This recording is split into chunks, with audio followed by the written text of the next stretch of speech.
Sadhu, sadhu, sadhu. Namo tassa bhagavato arahato samma sambuddhassa.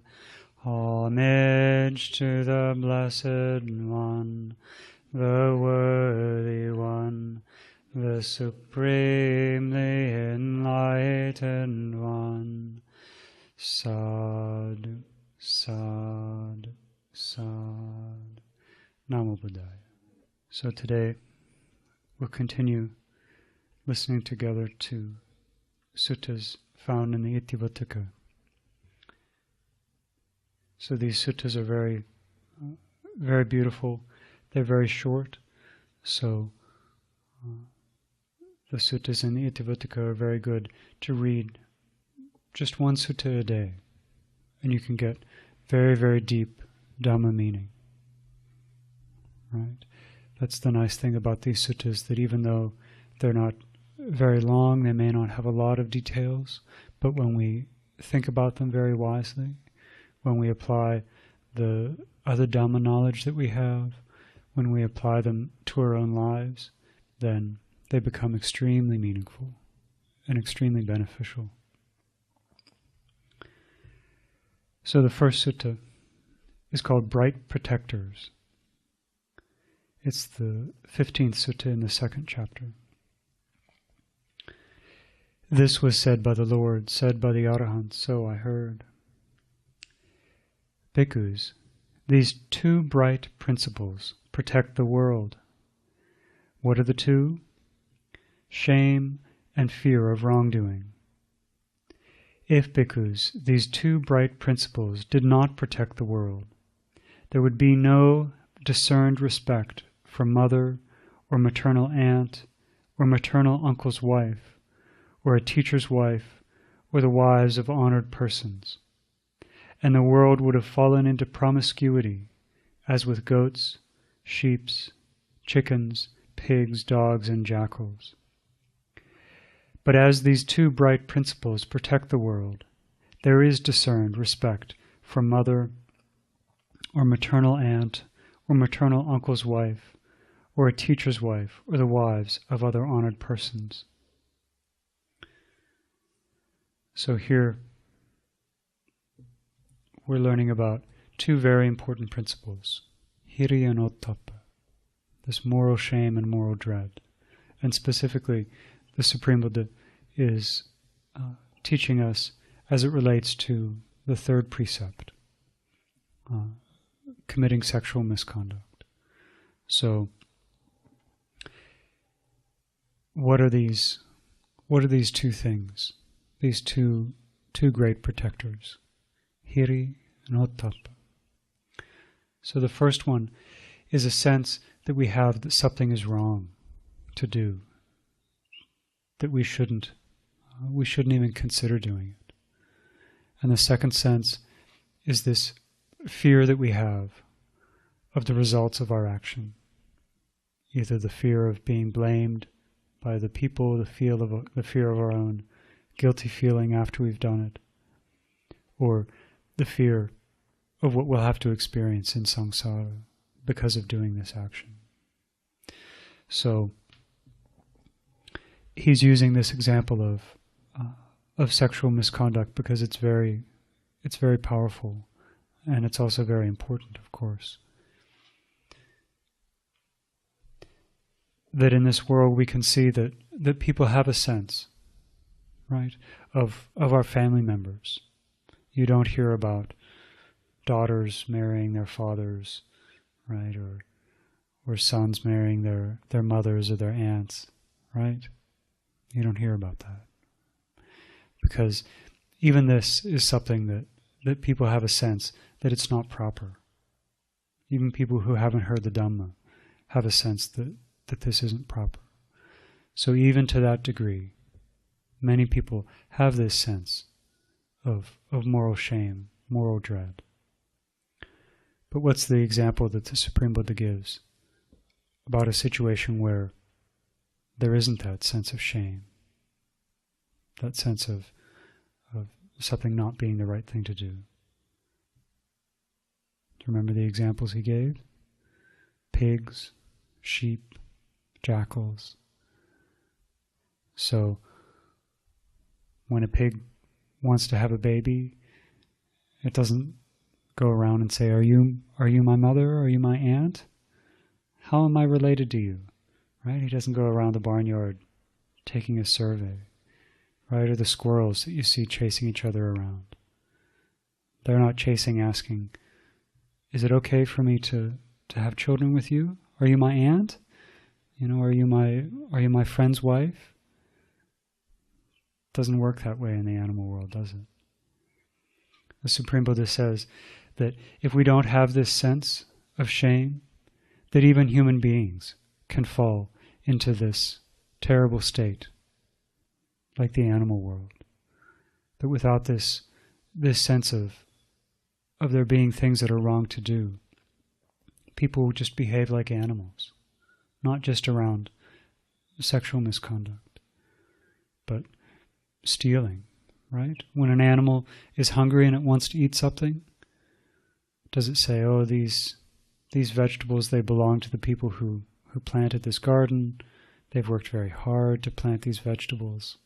I shouldn't eat these. Does a rabbit say that? No. He thinks, oh, these must be mine. Doesn't ever hesitate.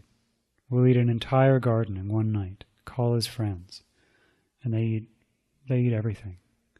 They don't think, oh, someone has worked hard to plant these. I didn't do any work to get this food. Let me just go eat grass.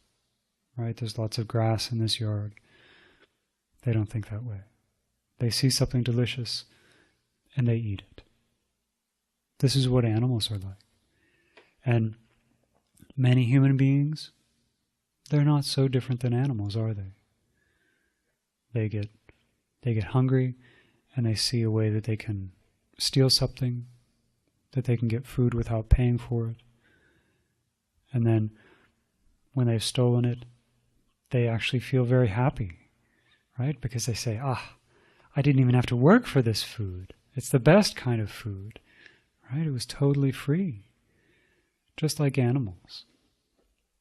So even though someone, it may not be common for human beings to try and marry their mothers or their fathers, right? But in many, many ways, people lack this sense of wrongdoing. They lack this sense that they'll be blamed for doing something bad. Because in our minds, we can come up with many, many different reasons why we think we're right, how we can justify. We can say, oh, this shop, their food is very, very expensive. The food really isn't worth that price. They have too much money anyway. So I'll let them practice charity, right? I'll let them practice dana to me, and they don't even have to do anything. The mind is very, very tricky when it's ruled by greed. So in the time of the Supreme Buddha, there was a very famous story about King Pasenadi. Do you remember that story? He fell in love with a woman that he saw when he was riding through the street. He fell in love with this very beautiful woman. And so right away, he tried to find out how he could get this woman. But there was a little problem. She was married. But for a king, anything can be possible. So the king tried to come up with some plan how he could get this woman. Did he have a sense of shame? Did he have a sense of wrongdoing? When he got that news that this woman was already married, did he think, oh, her husband is very lucky. She's very lucky to be married. I'll let them live in peace. Right? If he had a sense of shame, a sense of wrongdoing, that's what he would have thought. But what was happening in his mind? Greed, lust, Really, really strong, powerful things. So we can also think, maybe I'm not the type of person who would ever think to do that. But if we haven't eliminated greed from our mind, we're always very close to being able to do something that we shouldn't do, if we don't have this very, very strong sense of hiri and ottappa. So do you remember what the king did? He called the husband and he said, I want you to work for me. Was the husband happy? No, he was nervous. Right? Ordinary people, they don't suddenly get called to the palace to get a job offer. So he was very nervous. And the king, he must have had some sense that he could be blamed if he just had this man killed right away. So he cooked up a plan how he could justify killing this man. He said to the man, I want to bathe this evening, and I want to use a very special kind of red clay, and I want a very special kind of flowers, and you can find these in a river that's a yojana away, and I need them right away, tonight, for my bath. And the river, it's guarded by nagas, so good luck, get going. And the man knew that it was going to be very, very difficult to do this. So he ran home and he told his wife, Wife, I'm done for. I don't know how I'll be able to do this. It's too far away, and the Nagas may not even give me this special red clay, these special flowers. So his meal wasn't even finished being cooked yet, but he wrapped up the uncooked rice in a tight packet and let it cook along the way. Right? That's how afraid he was, and he let the meal cook in his bag as he ran towards this river. And along the way, he saw someone who was also traveling, who looked hungry. And this man, he must have been a very, very wise man, because he knew about the power of merit. If he only knew about running, right, then he wouldn't have looked at anybody else. He would have just ran as fast as he could to get to that place. But he knew about merit, and he knew how powerful merit was, and that when we collect merit, things that might seem impossible can suddenly become possible. So he saw that traveler, and he knew that offering food to someone on a journey collects lots and lots of merit, even if they're an ordinary person. So he took part of his lunch and he shared it with that traveler. And then he kept running to the river. When he got to the river, he ate most of the rest of the meal, and then, again, because he was remembering merit and how to collect merit, he threw little bits of the food into the river, thinking, may this be for the animals that live in this water. So he practiced generosity to a traveler, practiced generosity to ordinary animals. The Supreme Buddha said, even to ordinary animals, when we practice generosity, we collect merit, that there are big results to be had from that. So after he had done these things, he knew that he was still going to need help to get these very special, this special red clay, these special types of flowers. So he made a statement. He said, I know that there are heavenly beings, I know that there are Nagas who understand merit, who appreciate merit. And so may these deities, may these Nagas who appreciate merit, I share all the merit that I've collected with them today. I haven't done anything unwholesome. I've done things very wholesome by practicing dana. So I'll share all my merit with any deities who can help me get this special clay, these special flowers. And one of the Nagas in the river heard this wish that he had. And because they understood merit as well, this Naga changed his form into a human being and came up to the man and said, what do you need? And the man told him, and he said, well, what can you give me in exchange for this special clay, these special flowers? And the man said, I'm very poor, I'm very helpless. All I've done is collect merit today. So I'll share with you all the merit that I collected. And the Naga said, okay, you have a deal. And he gave him the clay, he gave him the flowers, and the man took off, running back to the palace. So remember, King Pasenadi, he's been back at the palace this whole time, hasn't he? Probably nervous that the man was going to actually come back, that this man would find some way to get these things and come back. So what did he do? He locked the door early, locked the door to the city early, so the man couldn't even get back in. Because the king wanted for sure to be able to say that this man had failed in his job and that therefore he should be killed. Right? Remember the whole plan. He's trying to get the wife and he needs to get rid of the husband. And he doesn't want to be blamed for just killing the husband and taking the wife. So he's cooked up this scenario, this challenge for the man. But because the man was virtuous, because the man understood how to perform wholesome deeds, he was able to achieve his job. But he got to the city gate and he saw that it was closed. So then he put the clay down outside the gate, he put the flowers next to them, and he cried out for everyone to hear, look, I did what the king told me to do.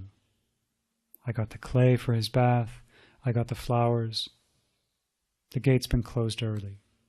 Surely something terrible is about to happen. But see, I'm innocent. I've even done this impossible thing.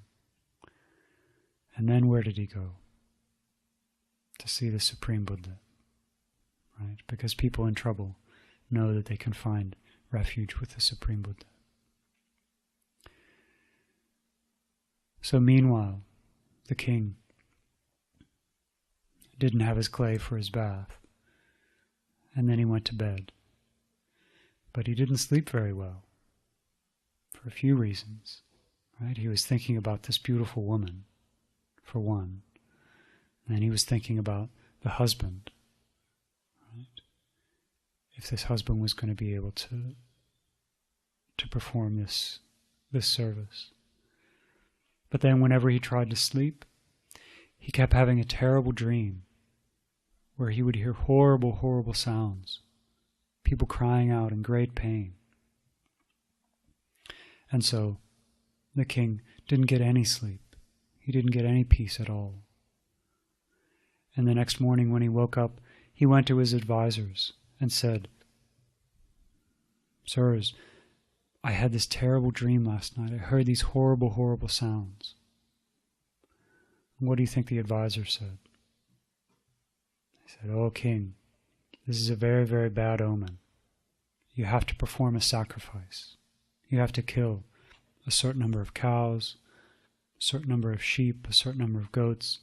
And if you do all this killing, then surely you'll prevent whatever these bad omens are foretelling." So what do you think? Have you ever heard about things working that way? That you can kill and get rid of something bad that's going to happen? No. No. And whenever a king starts to do this, there's lots of suffering in the palace, isn't there? Because all these animals have to be brought. All these people know that they're about to be killing these innocent animals. And so fortunately, the king was married to a very wise woman.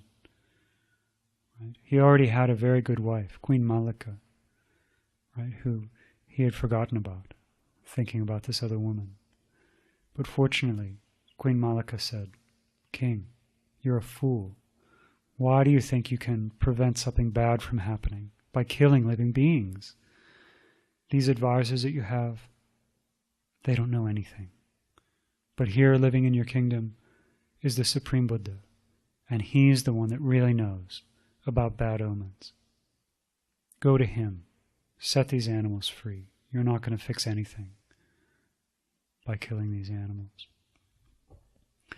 So King Pasenadi went to see the Supreme Buddha. And who else was sitting there but this man that he was trying to kill? And so the man explained to the Supreme Buddha how tired he was from having traveled so much the day before, and what the king had set him up to do. And the king explained to the Supreme Buddha these terrible sounds that he heard that kept him from sleeping. So the Supreme Buddha said, those sounds that you heard, they weren't foretelling, a bad thing that was going to happen. They were actually beings that were reborn in the hell realm. Right? Do you remember this part of the story? That they were 4 men who had come into a lot of money in the human world, and they tried to decide how they would spend this money. They came up with different ideas. One person said, well, let's collect merit. Other 3 didn't like that idea. Eventually they decided to enjoy sensual pleasures, to eat delicious food, to wear nice clothing, to get beautiful women, and enjoy themselves in this way. And those men, when they died, they weren't born in a good destination. They were born in a hell realm, all together in the same pot. They were being cooked in this pot. And after a very, very long time, one of them would float up to the top of this boiling pot of copper or oil or something very terrible. And all they would be able to get out was a single syllable, explaining the terrible things that they had done, and how they wished that they had collected merit, how they wished that they had avoided doing bad things, how they wished that they weren't dedicated to sensual pleasures. And that these were the sounds that the king heard. And when the king heard this, he realized he was doing something really, really bad, wasn't he? All because of this greed, this lust that he had. That he was completely rid of this sense of shame. Remember, at the very beginning, he could have, when he found out that the woman was married, he could have said, okay, my bad luck, right? Good for them that they're married. They're my subjects, I'll protect them. But he didn't do that. His mind was full of greed. So full of greed that he was about ready to kill someone. To trick someone into doing something that they couldn't do, and kill, just to satisfy his greed, just to satisfy his own lust. And then the Supreme Buddha taught, this samsara, it's also very long, because people do these bad things again and again. They don't have this sense of shame. They don't have this natural aversion to doing bad things. And that's why it's so important for us to develop this sense. Because when our mind is overcome with greed, when our mind is overcome with hatred, it's very easy for us to slip if we don't have this very strong sense. No, that's not right to do. It's not right to steal. It doesn't matter who it belongs to. It doesn't matter if they'll miss it or not. It's not right to steal. In this long round of samsara, I've stolen things many, many times because I didn't know the teachings of the Supreme Buddha. Let me stop this stealing. If I'm afraid of being without things, then I need to protect other people's property. That through stealing things, then eventually we have to lose our own things, whether in this life or some future life. But if we're overcome with greed, it's very easy, just like the king tried to justify things, thinking, well, I'm the king, I can do whatever I want, I can make this job for him. If someone doesn't do a job that the king says, then the king's allowed to kill him. So for us, we need to be very, very careful to develop this very strong sense of what's good and what's bad, because our conditions may change, right? Now, you may have lots and lots of food at home, right? Probably if you go home and look in your refrigerator, more food than you could eat, right? Maybe even so much that some of it's going to go bad and you'll have to get rid of it. And so you think, I would never steal food, right? But then you go away to college, you start hanging out with people who don't mind stealing, you don't get that check from your parents a certain week, and you're really hungry, and everybody else is going out and they're going to steal something, right? You've never been hungry before, so you've never thought about what it would be like to be hungry, so hungry that you'd steal. And this is another very important factor, that if we associate with people who don't have this sense of moral shame and moral dread, it's very easy for us to pick up these habits. Maybe our whole lives we've practiced the precepts, but then we start hanging out with people who don't keep the precepts, who think it's okay to tell lies, to make someone happy, to get out of trouble. And little by little, these things start to feel okay to us. They start to feel like maybe they're not such a bad thing, because we can't see the results right away. So once there was a householder named Dhananjani, and he was a disciple of the Venerable Sariputta. And he had a wife who was very good, who kept the precepts, who was a faithful disciple of the Supreme Buddha. And as long as this wife was alive, this householder, he kept the precepts. He didn't steal, he didn't lie, he didn't kill things. But then, eventually, his wife died. And once the Venerable Sariputta came back to the town that he was living in, and he asked about this Brahmin householder. He said, how is he doing? And the monk said, oh, he's doing bad. His virtuous wife, she passed away. And now he's married to a woman who's not a follower of the Supreme Buddha, who doesn't keep the precepts, who doesn't know the Dhamma. And now he works for the king, stealing things from people. And when he can, he steals things right back from the king. And Venerable Sariputta said, oh, that is bad news.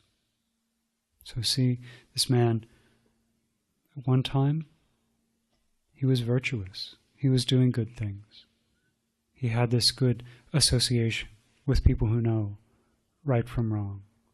But then the association changed, and his mind changed. His way of doing things changed. So the Venerable Sariputta went to see him and asked, Are you living virtuously? Are you keeping the precepts? And the man said, no, Venerable Sir. How could I keep the precepts?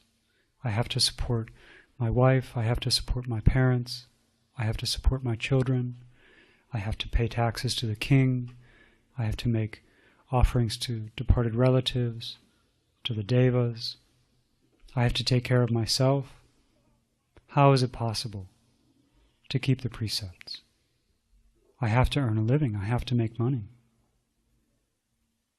Right? So his moral shame and moral dread weren't very well established. His situation changed, and he forgot all of it. He justified. See, this is the thing, that we have a mind that can look at things very carefully, that can analyze the world. But it's also a mind that's full of defilements, full of greed, full of hatred, full of delusion.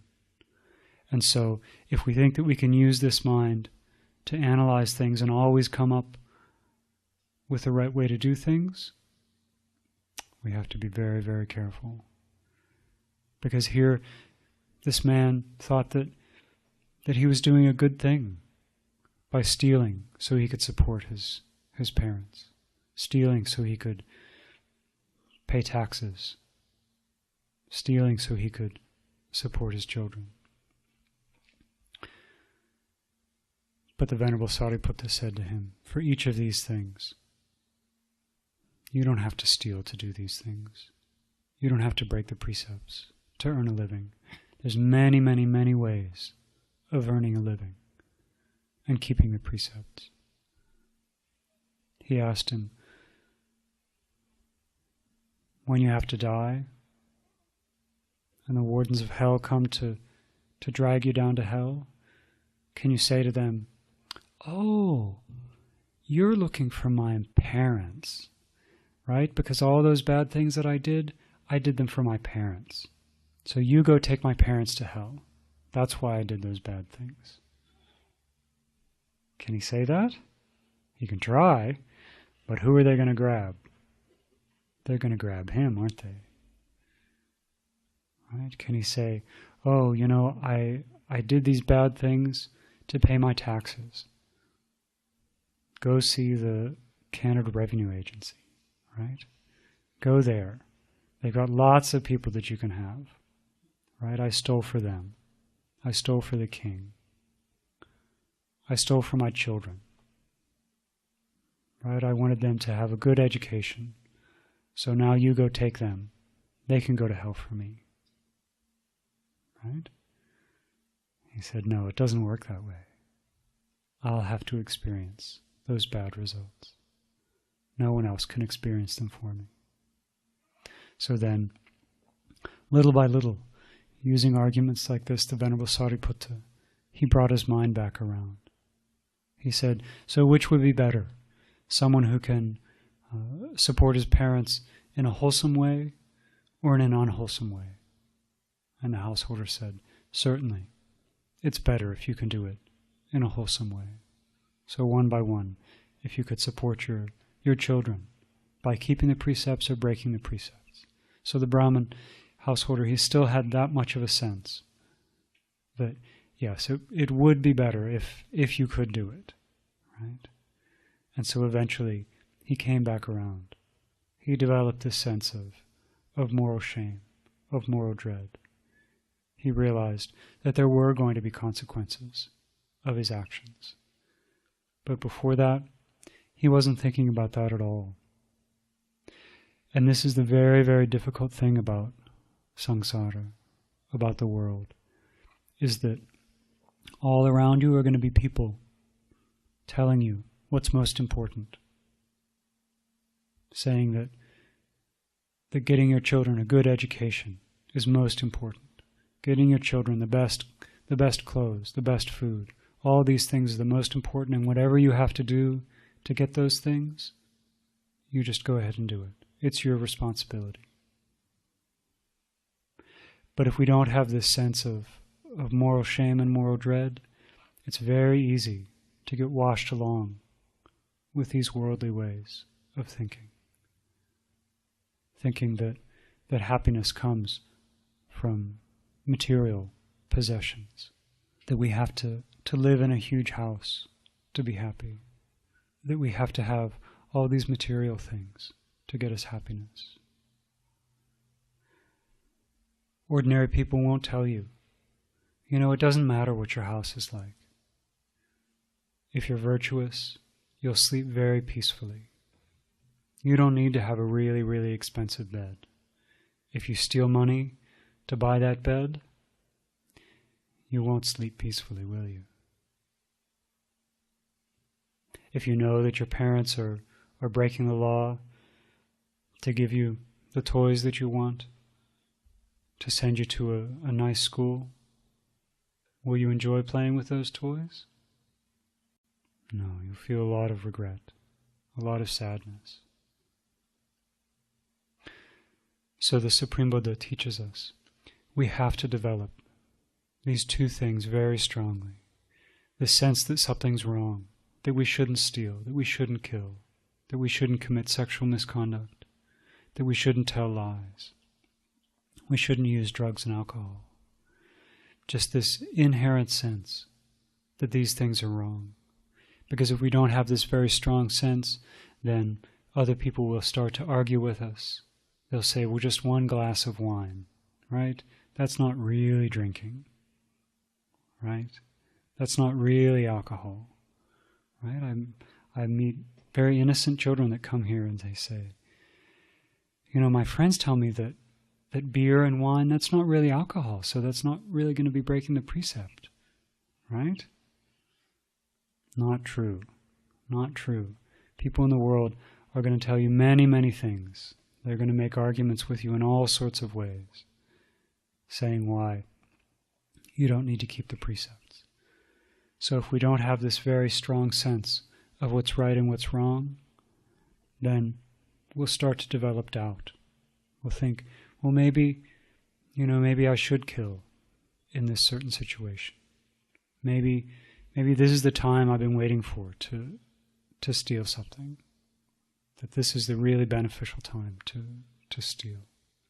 But if we have this sense that doing these things is wrong, then we never have to worry. We never have to develop these doubts. And if we can always keep in mind, before we do an action, that it's going to have bad results, then we don't do that action. The Supreme Buddha taught us that we can look at our actions before we do them, while we're doing them, and after we do them. This is very beautiful advice that he gave to his own son. Very, very powerful. And if we don't have this sense of moral shame and moral dread, we won't be able to do this reflection correctly. So the Supreme Buddha taught us, before we're about to do something, we have to think, is this a good thing to do or a bad thing to do? He didn't say, go ahead and do it and see what happens. He said, think about it. Is this going to hurt me? Is this going to hurt other people? Will I experience bad results from this? If I get caught, what will happen? If I don't get caught, what did the Supreme Buddha say will happen? Even if I don't get caught, I'll have to experience bad results from this stealing, from this lying, from this deceiving. So the Supreme Buddha said, if we do this reflection beforehand, then we give up whatever it is that we want to do that's a bad thing, that's going to have these bad results. But if we reflect on it, using this sense of shame, this sense of what's good and bad to do in the world, and we realize, no, this is actually a blameless thing. I won't get in trouble for doing this. It's not going to hurt me, it's not going to hurt other people. Then we can go ahead and do it, happily, peacefully. But the Supreme Buddha knew we don't always think before we do things, do we?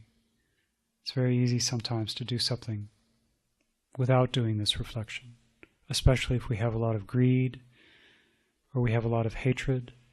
Right? Someone does something that makes us angry, and they've done it many, many times, and finally we've lost all of our patience, and so we start to say really mean things to them, call them names, say things that otherwise we'd never do. The Supreme Buddha said, even while we're doing something, we can reflect. We can stop and think. He didn't say, once you've got going, it's too late. The deed is already done. You might as well finish it. Right? You might as well really give them a piece of your mind. You might as well really clobber them. Right? If you've already hit them once, you might as well make sure they don't get up, right? He didn't say it works this way. He said we can stop. Even if we're yelling at someone, we can stop and we can think, okay, these actions that I'm doing, is it a good thing or is it a bad thing? Am I doing it with a mind of hatred, with a mind of greed, with a mind of delusion? Or am I doing it with a very peaceful mind? If we realize that we're doing something with a lot of anger, with a lot of hatred, we can stop doing it. Right then, right there. And that there's merit to be found in that as well. That we don't think, well, I've already started, I might as well finish. But we can actually stop and think, okay, I've done enough. I can change. I should have reflected beforehand. I should have stopped and thought about this before I said it, before I did it. But even now, I can stop doing whatever it is that I'm doing. The Supreme Buddha said this is very, very good. If we realize, though, that what we're doing is okay, then we can go ahead and do it. We can finish it out happily with a peaceful mind. So when's the first time period that we want to think? Before we do something. If we can't think about it before we do it, then when? Yeah, while we're doing it. Is that all the Supreme Buddha taught us? No. He said even afterwards, it's beneficial to think about it. A lot of us, after we've done something bad, what do we like to do? Forget it. Right? We realize that we've done something really foolish, that we've said something that we regret, said something that hurt someone that we care very much about. Maybe we've even physically hurt someone. And we feel so embarrassed that we don't even want to think about it again. We don't even want to see that person because it'll remind us what it is that we did. But the Supreme Buddha said, even then, we should stop and reflect on exactly what it is that we did. To think, this thing that I did, was it beneficial for me? Was it beneficial for the people around me? Did I really benefit by getting angry? Those names that I called that person, the words that I used, were they good for that person? Did I do them with a mind of loving kindness? Or was my mind just filled with hatred, just filled with anger? Most people don't like to think about these things. They'd rather just forget. But the Supreme Buddha said, even when we do something bad, and we didn't stop it before, we didn't stop it while we were doing it, we can think afterwards. I shouldn't have done that. It wasn't beneficial. It didn't help that person. Whatever unwholesome quality I saw in that person, my yelling at them isn't going to fix it. Right? My hitting them didn't fix anything.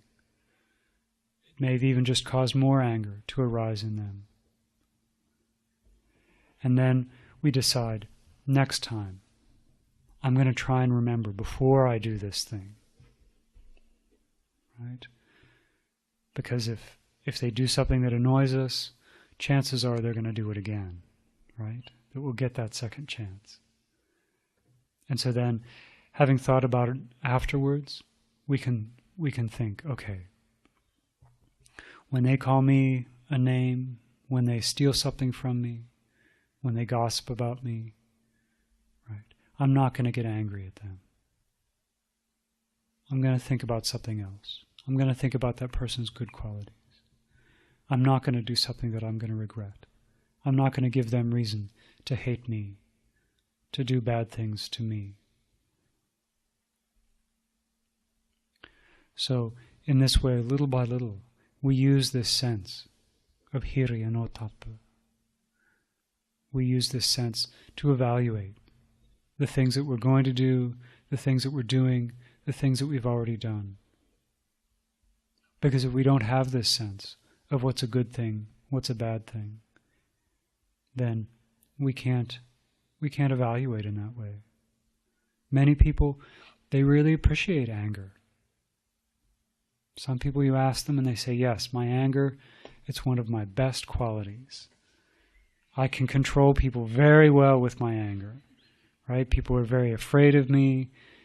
They do what I say because they know I'm going to get very, very angry if they don't do what I say, right? If it weren't for my anger, then people would walk all over me, right? You can find people like that in the world. It's not all that uncommon, right? People say, I get things done when I'm angry, right? That if I didn't get angry about injustice in the world, then I would never act to overcome injustice in the world. So I need this anger, right? You'll find lots of people who feel that way.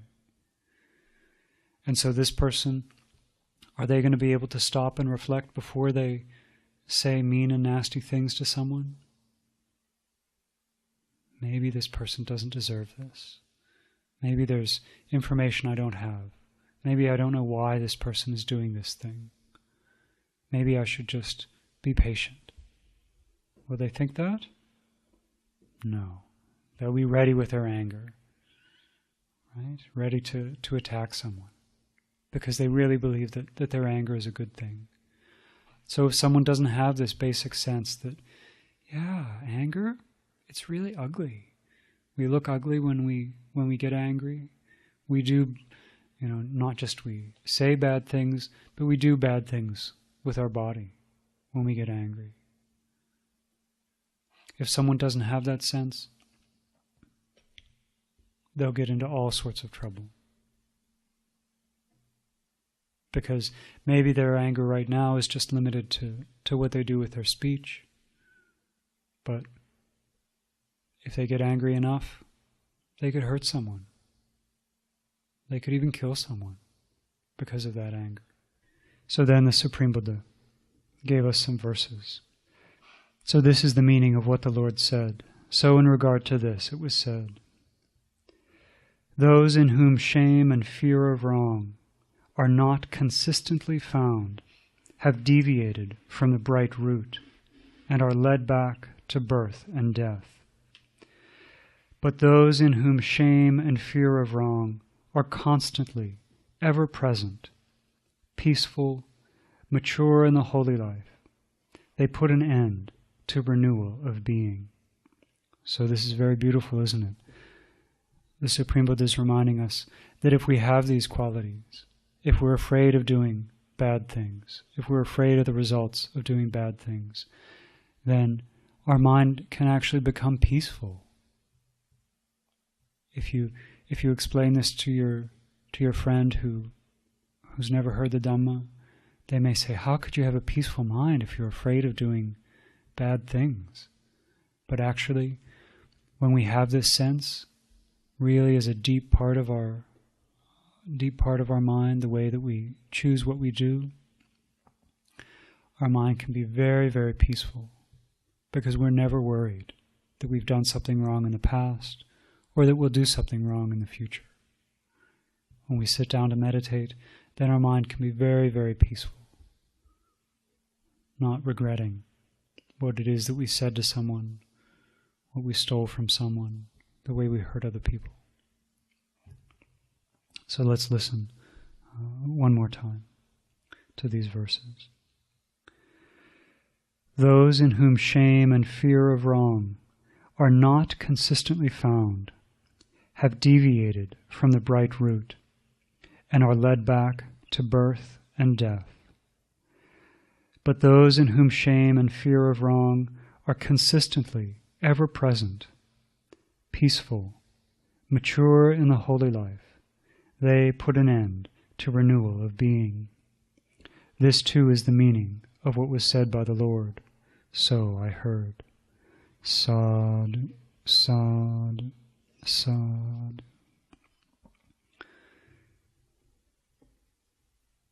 So again, the Supreme Buddha is reminding us about this samsara, that it's not just about this life.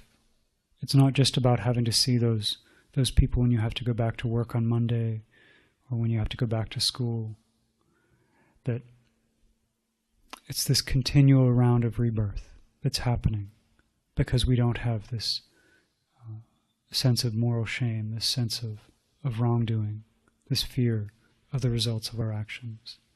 That when someone doesn't have these things consistently, then they're always going to be doing things that are going to lead them to be reborn again and again in bad destinations. And so, because of not knowing these things, we ourselves have been born again and again in many bad destinations. And if we don't constantly develop these things, constantly establish these senses of what's right and wrong, and a healthy fear of the results that we're going to experience from these bad actions, then surely we'll be born again and again in many more bad destinations. But the Supreme Buddha has given us this very beautiful path, this path that's peaceful now, it brings happiness now, and it puts an end to this long round of samsara. So having heard the Supreme Buddha's Dhamma, may we always keep it in mind. May we always practice it well. May we always develop these two powers in our lives. And through the power of this merit, may we one day realize the Four Noble Truths in this Gautama Buddha's dispensation. Sadhu, sadhu, sadhu. Namo Buddhaya.